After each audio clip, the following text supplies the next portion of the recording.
بسم اللہ الرحمن الرحیم۔ 12 ربیع الاول یہ بالکل کنفرم نبی علیہ السلام کی وفات کا دن ہے۔ اس دن صحابہ اکرام جو مخلص لوگ تھے وہ بہت زیادہ پریشان تھے۔ امہات المومنین پریشان تھیں، نبی علیہ السلام کی بیٹی فاطمہ رضی اللہ تعالیٰ عنہ بہت ہی زیادہ پریشان تھیں، اور منافق خوشیاں منا رہے تھے۔ اسی وجہ سے عمر بن خطاب نے تلوار نکالی اور کہا کہ جو کہے گا کہ نبی علیہ السلام فوت ہو گئے اس کے سر کی خیر نہیں۔ ابو بکر صدیق آئے، انہوں نے سارے معاملات کا جائزہ لیا، نبی علیہ السلام کے چہرے سے چادر ہٹائی، بوسہ دیا اور کہا کہ زندگی میں بھی آپ پاکیزہ تھے اور مرنے کے بعد بھی پاکیزہ ہے۔ اور پھر مسجد نبوی میں آئے، وہاں عمر بن خطاب کو کہا کہ بیٹھ جاؤ، جلدی کرنے والے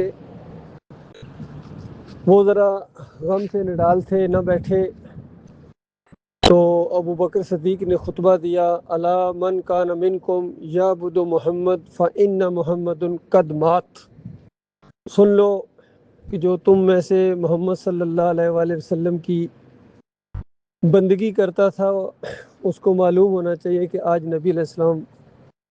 فوت ہو گئے ہیں۔ ومن کان منکم یعبد اللہ حی القیوم لا یموت، اور جو اللہ کی بندگی کرنے والا تھا اس کو مطمئن رہنا چاہیے کہ اللہ تعالیٰ وہ ذات ہے جس پر موت نہیں ہے۔ باقی کل نفس ذائقۃ الموت یہ تو قرآن میں آ گیا۔ تو اس انداز سے یہ پہلا اجماع صحابہ اس بات کے اوپر ہوا کہ نبی علیہ السلام فوت ہو گئے ہیں، اور عمر بن خطاب اپنے جسم کا بوجھ اپنی ٹانگوں پر برداشت نہ کر سکے اور زمین پر دڑام سے گر گئے، اور سارے صحابہ یہی آیتیں پڑھ رہے تھے، وما محمد اللہ رسول قد خلت من قبلہ الرسل، کہ محمد صلی اللہ علیہ وسلم رسول ہیں جیسے پہلے رسول گزرے ہیں، ان پر بھی تو موت واقع ہوئی ہے، کتنے انبیاء ہیں قتل کر دیے گئے ہیں، عیسیٰ علیہ السلام کو اوپر اٹھایا گیا، وہ بھی واپس آئیں گے، پھر ان کے اوپر بھی موت آئے گی۔ کل نفس ذائقۃ الموت کا معاملہ ہر ایک کے اوپر ہے۔ لیکن آج ان مسلمانوں کی حالت دیکھیں، جو وفات النبی صلی اللہ علیہ وآلہ وسلم کا دن تھا اس کو میلاد النبی بنا دیا۔ الٹی بات، بالکل عیسائیوں سے یہودیوں سے اس قدر متاثر ہے کہ بالکل بالشت بر بالشت انہی کے نقش قدم پر چل رہے ہیں۔ جس طرح 25 دسمبر کو یہ عیسائی ہیں، یہ عیسیٰ علیہ السلام کا جنم دن مناتے ہیں، یہ مسلمان بالکل ان کی نقل جہاں ہر معاملے میں نقل کرتے ہیں، اس معاملے میں بھی، شرک کے معاملے میں بھی اسی طریقے سے انہوں نے نقل کی، اور قبریں پوجنے کے معاملے میں بھی نبی علیہ السلام نے لعنت بھیجی تھی یہود و نصارہ کے اوپر، لعن اللہ الیہود و نصارہ اتخذوا قبور الانبیاء و صالحین مساجدہ، اللہ کی لعنت ہو ان یہودیوں اور عیسائیوں کے اوپر، انہوں نے اپنے انبیاء کی قبروں کو جا کے سجدے کیے ہیں۔ سجدہ تعظیمی اور ڈنڈوت ان کے اندر آئی ہے، جس طرح ان ہندوؤں کے اندر ہے، عیسائیوں کے اندر ہے، اس طرح ان مسلمانوں کے اندر بھی قبر پرستی آ گئی ہے، مزار پرستی، قبر پرستی، پیر پرستی، جماعت پرستی، ملک پرستی، اور ہر شرک جو پچھلی قوموں میں تھا ان کے اندر سب شرک ان کے اندر آ گئے۔ تو یہ 12 ربیع الاول کو جو یہ وہاں جھنڈیاں لگاتے ہیں، مزار کا چوکوں میں رکھتے ہیں، اس کا طواف کرتے ہیں، عقیدت سمجھتے ہیں، اور نوجوان مرد اور لڑکیاں جس طرح گانے گاتے ہیں، ڈانس کرتے ہیں، اندازہ لگے اس طرح بے شرم اور بے حیا ہو گئے ہیں۔ یہ شرک جب ان کے اندر آیا ہے تو مشرک ڈھیٹ ہوتا ہے، اسی وجہ سے ان کے اوپر ہر طرف سے لعنت پڑ رہی ہے، کوئی کام ان کا صحیح نہیں ہے، کوئی عزت ان کی نہیں ہے، کیونکہ انہوں نے اللہ کے ساتھ شرک کیا ہے۔ یہاں گلف میں بھی اندازہ اس دن چھٹی، تاکہ یہ مشرک چھٹی منائیں اور پوری طرح شرک کریں، اور آج یہ نیازیں بانٹ رہے ہیں، کوئی مٹھائیاں بانٹ رہا ہے، کوئی حلوے بانٹ رہا ہے، کوئی بریانی بانٹ رہا ہے، یہ اس کو ثواب سمجھ کے اندازہ لگائیے۔ اور اگر ان کو کہا جائے کہ دیکھو اس نظر و لحاظ کو تو اللہ تعالیٰ نے 4 جگہ قرآن کے اندر حرام قرار دیا ہے،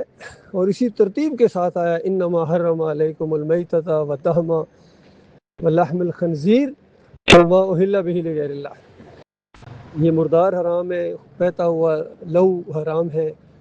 اور یہ خنزیر کا گوشت حرام ہے، اور ان سب سے زیادہ اگر کوئی حرام چیز ہے وما اہل بہ لغیر اللہ،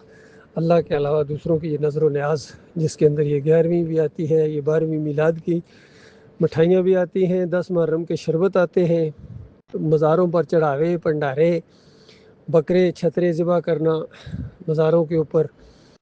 اور پھر یہ کھانا، ان کا یہ بہت بڑا شرک ہے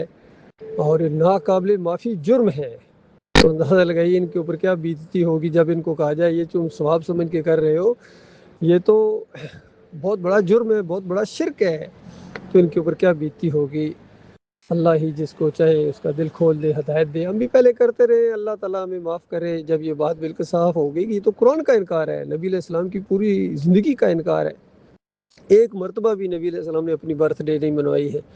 منائی ہے، نہ صحابہ کرام نے یہ کام کیا، وہ سب سے زیادہ دیندار لوگ تھے، اور نبی علیہ السلام نے فرمایا جو ہمارے اس دین کے اندر کوئی ایسی چیز نکالے گا جو ہم نے نہیں کی ہے تو یہ مردود عمل ہے اور یہ رد ہو جائے گا۔